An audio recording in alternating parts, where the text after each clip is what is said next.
It was lively at the Emirates yesterday. Arsenal beat Manchester United 3-2. It was a breathless encounter. And now the Gunners 5 points clear of Manchester City with a game in hand. Is this on? You bet it is. Halfway stage of the season. I mean, it seems after passing every litmus test, what is left for Arsenal to prove? 50 points from 19 games. Arsenal's best ever tally at this point in the season. Post-match, Arteta was asked quite straight, what about your players? Do they believe you can win it? I hope they do. No matter that they are champions, they are good enough to play against these teams and perform the way we've done it. But at the same time, don't get confused. And we talked about in the last 2 or 3 days that we know our reality, we know still how much we have to improve, and we know exactly what it takes us to the position that we are today. And we have to reinforce that every single day. I know my team so well. I know where we are. I know why we are here, and I know where we want to be. And we are still far from that. And I know the level of the other teams, especially one that has won everything in the last 5 or 6 years, and we are not there yet. I mean, Stuart, I'll ask you, what is left for Arsenal to prove? We now have to take them really, really seriously.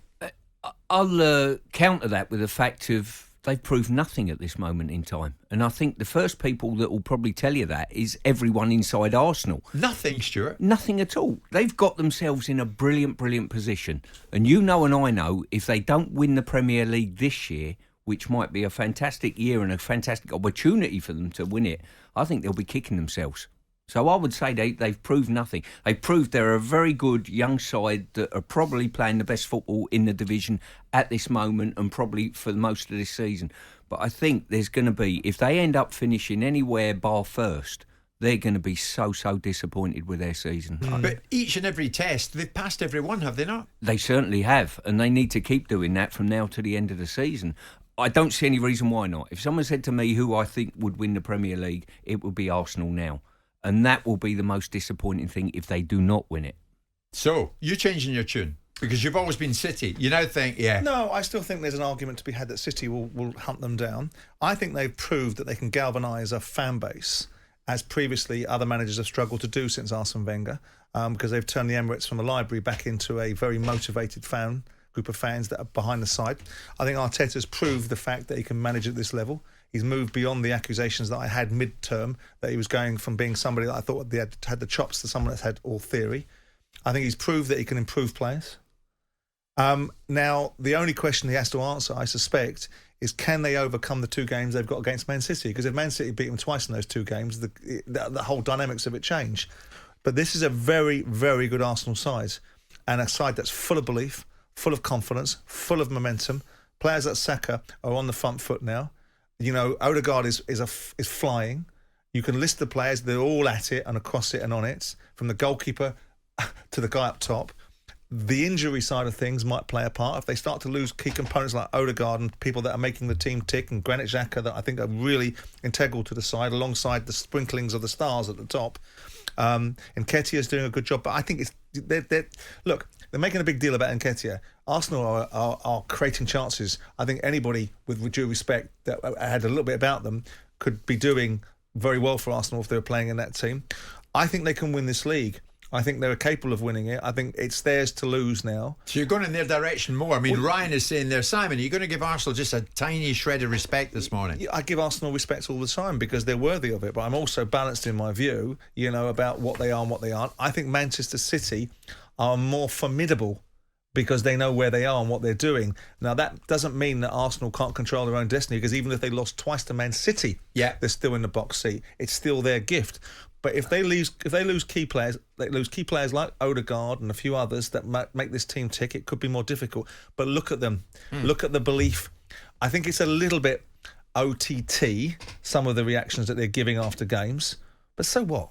They're winning games. Well, talking about OTT, Stuart, where do you stand on Arteta leaving that technical zone so often? Well, he semi-stepped on the pitch when the ball was coming over to go out of play and almost impeded, let's say, Eriksen, who didn't go for the ball.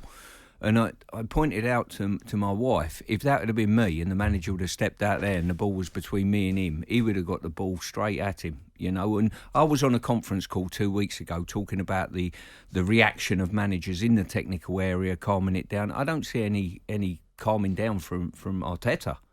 that I see as a bit of a downside. But the other side of that is they're exactly, of course, but not as much as him. I don't think. I don't know. Stu, there's a narrative. Does it bother you, Stuart? I mean, have you had enough of it? Has it got to rein it in? It irritates me a little bit. I don't think there's any need for it.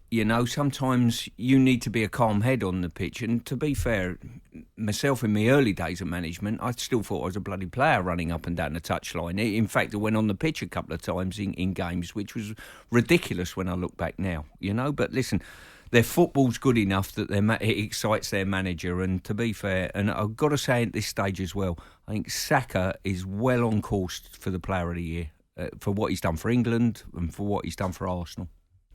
Yeah, I mean, look, I go again. I think there is an irritation about Arteta, which I don't quite know why. There'd be less irritation towards some of Klopp's antics.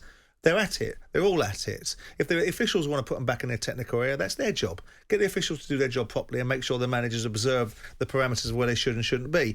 And I've sort of evaluated my own view on it, because I've sat there thinking, you're getting on my nerves, Arteta, jumping around like a demented jack in a box.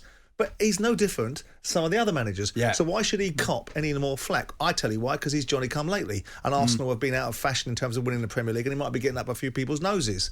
So I don't think he should be judged by any more standards than other people. It wasn't so long that Klopp was running up the touchline, bellowing in a linesman's face. Yeah. So let's have it right. OK, well, I've asked this morning what is left for Arsenal to prove. Stuart Pearce says, for one, they've still got to prove that they can win the damn thing. So they've proved nothing thus far. Jim White and Simon Jordan. Monday to Friday mornings from 10 on AM, on DAB, via the talkSPORT app and on your smart speaker. talkSPORT.